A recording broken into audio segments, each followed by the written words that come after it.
Again from Black Law's Dictionary, inalienable right, a right that cannot be transferred or surrendered, especially a natural right, such as the right to own property. Also termed inherent right. Black Law's 7th edition. Fundamental law, the organic law that establishes the governing principles of a nation or state, especially constitutional law, also termed organic law and ground law. Natural law. Black Law's natural right, a right that is conceived as part of natural law, and that is therefore thought to exist independently of rights created by government or society, such as the right to life, liberty, and property.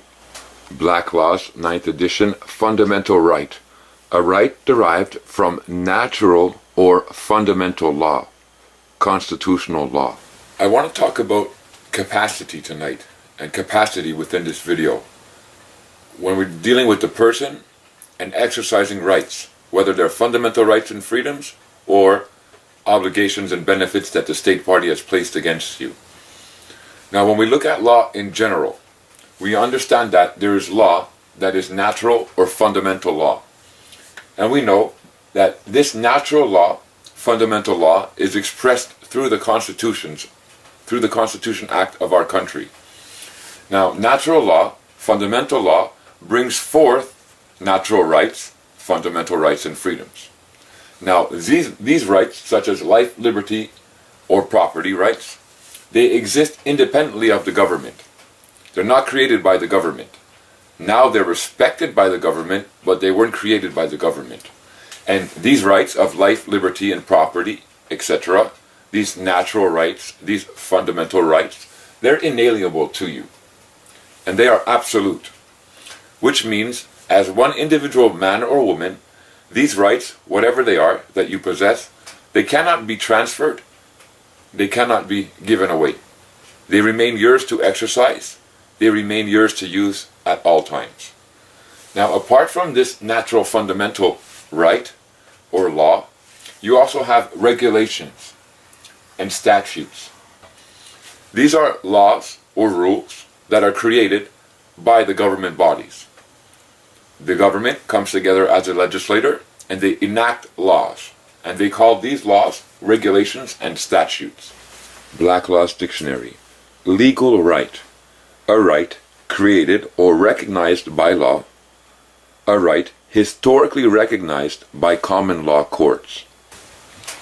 So we have foundation, starting point, we have natural law, fundamental law, or we have statutes and regulations, okay? Now you have teachers out there, whether they be on YouTube or on the internet, doesn't matter. They'll take you over on this side where they talk about fundamental rights and freedoms, common law or whatever, and they'll say, these are lawful rights. And you need to be preoccupied with the word lawful, because these are lawful rights and these are the ones you want to express. And they'll say the regulations and statutes, these are just legal rights and they only apply to the person, in the capacity of the person, and don't get caught up with legal rights, okay? So be careful, only look for lawful rights. And they go on, again, that's a straw man what they're bringing forth. That's a straw man what they're teaching. When you look and you understand what is a legal right, look at the direct definition that's being brought forth. It says a legal right is a right that is created, or a right that is recognized. So it's subdivided. They give you two definitions, distinct from one another. A right that's created, where would that fall under? What category? That would fall under regulations and statutes. And they say a legal right is a right that is recognized. We talk about our fundamental rights and freedoms, our natural rights that are inalienable to us, that are absolute to us, that cannot be surrendered, that now the government must recognize. They have the accountability according to the Constitution Acts, according to the international covenants. They have their obligation now. So a legal right, when you use the terminology, when you use a designation or the term legal right, what you're saying is that it's either a right that's created, statute or regulation, or it's a natural fundamental right. It's a right that is recognized by the governments, such as the right to life, liberty, or property. That's the definition of a legal right. You don't have to worry about looking for what they're trying to teach you about a lawful right. If you do so, you're falling by the wayside. Why? Because when you say, I have a legal right, you're expressing one of two things. You're saying, I have a legal right. Either it's a government-created right through a statute or regulation. For example, if you use the privilege of driving, right? That's a legal right that's been created by the government.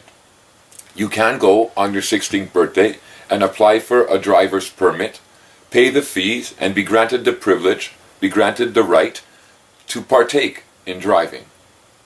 That would be considered a right, a legal right. That's flowing from the statutes or regulations. But we also have rights and freedoms, fundamental, natural, that belong to us, that we can express. And the government must take note, must take recognition of these rights. It's another type of legal right. So in the court of law, when you're seeking to express or enforce your rights, you're seeking to enforce a legal right. Whether it's coming from fundamental law or whether it's coming from regulations and statutes. It's all the same. You're seeking to enforce a legal right because the terminology, definition of legal right means it's a right that's created, statutes or regulations, or a right that is recognized, our natural law, our natural rights. So you're a man or a woman on the state party's territory, whatever state party you are in.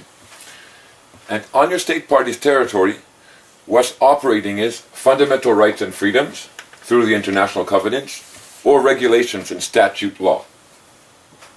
Now, these are creating legal rights on the territory. One is created, again, through regulations. One is recognized through international law. They are creating legal rights on the territory. The regulations, if you are a man or a woman, okay, the circle is us, the regulations are creating obligations, duties, and responsibilities, which is signified by the X's. Fundamental rights and freedoms, same thing, signified by the X's, rights that you can exercise. Now it's up to you, the individual, as to what you're going to do. It's up to you, the individual, as to what you're going to exercise, what capacity you are going to stand under. The state party would want to do this to you. You see all these? And make your capacity solely this. Solely you exercising rights, obligations, duties, responsibilities from the regulations and enactments. They're government-created regulations. They wouldn't want you exercising your fundamental rights and freedoms. Why? Why do they allow the legislators to create enactments that limit and abridge our fundamental rights and freedoms if you're so concerned with protecting human rights and freedoms here in Canada? Why, presently, are your own lawyers actually suing the federal government in court, the past government, conservative government, concerning the fact that they're allowing the legislators to create these regulations here in Canada that are stripping us of our fundamental rights and freedoms, that are stripping us of our charter rights and freedoms, which is our common law rights and freedoms, our natural rights and freedoms. Your own actions speak forth more than your words. They would rather us be here full of these obligations and exercising these duties and responsibilities than exercising our fundamental rights and freedoms. Again, from Blacklaw's Dictionary, capacity, the role in which one performs an act. Blacklaw's Dictionary, capacity. Legal capacity is the attribute of a person who can acquire new rights or transfer rights or assume duties according to the mere dictates of his own will, as manifested in juristic acts without any restraint or hindrance arising from his status or legal condition. Designee, taken from the root word designation, to designate something. A person who has been designated to perform some duty or carry out some specific role. So let's look at the capacity just a little bit. So under capacity, we can have our fundamental rights and freedoms, we can exercise these rights, or we can be exercising created duties and obligations by the government, fulfilling those roles. Now, under the capacity of fundamental rights and freedoms, we know that international law brings forth through the Constitution Act, we have the right not to be held in servitude, we have the right to freedom of association, and the right to recognition as a person before the law. Now, all these three are being removed or being abridged through citizenship. We have to go into servitude through an oath of allegiance to the Majesty the Queen. We're being held in association to her successors and heirs. And we are being forced to take recognition as a person because a citizen has less attributes than a human being. What a citizenship is exercising or is able to exercise is less, is more or less than a human being. They remove these rights. Now, or do they? Hang on. Now, as a citizen, that citizen is controlled by the citizenship enactment, like I just said, an oath, and etc. All their rules and regulations, statutes, and whatever they want to place upon the citizen. Now, if we have natural rights, fundamental rights and freedoms, if they're inalienable and absolute, and they're never to be surrendered, and never to be transferred, what happens? How come they're able to do this? Take us from here, and place us into here. If all these rights are supposed to be inalienable to us, we're losing them, right? No, not at all. Because the way the law is set up, we still have these rights. Just we never stood up and said anything. We never stood up and exercised them and used them. And the more we stand up and exercise this capacity, we cancel out this capacity. Many believe that because they're not exercising or using their fundamental rights and freedoms, that somehow the government has transferred them or stolen them or removed them. When you actually study the law and look into the law, you clearly see that the mechanism is there. The mechanism is available for us to exercise and express our rights. The government just never taught us how.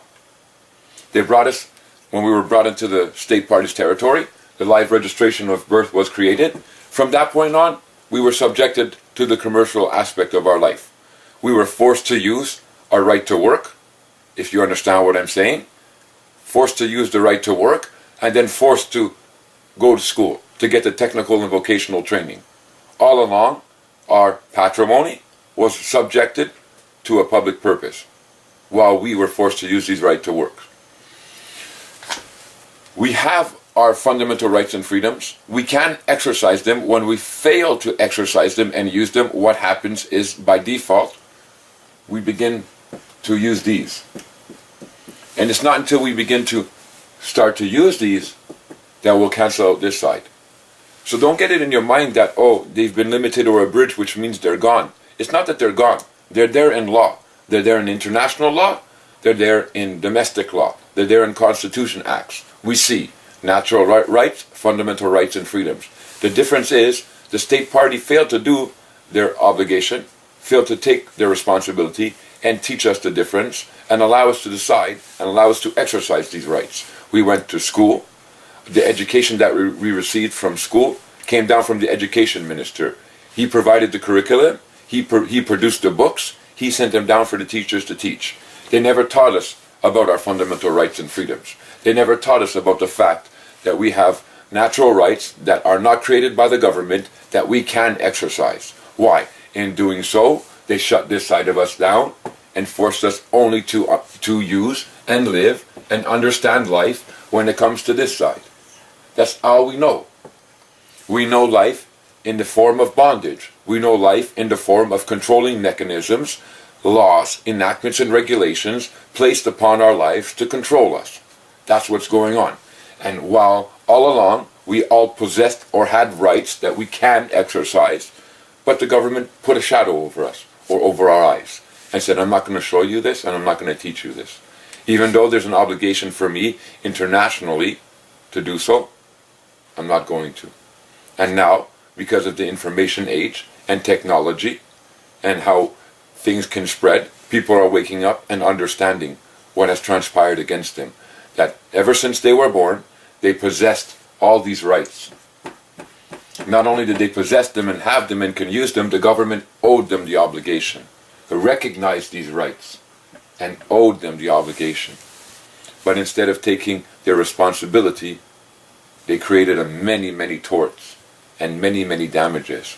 And the more people that wake up and understand what's going on, the more the government will be held accountable.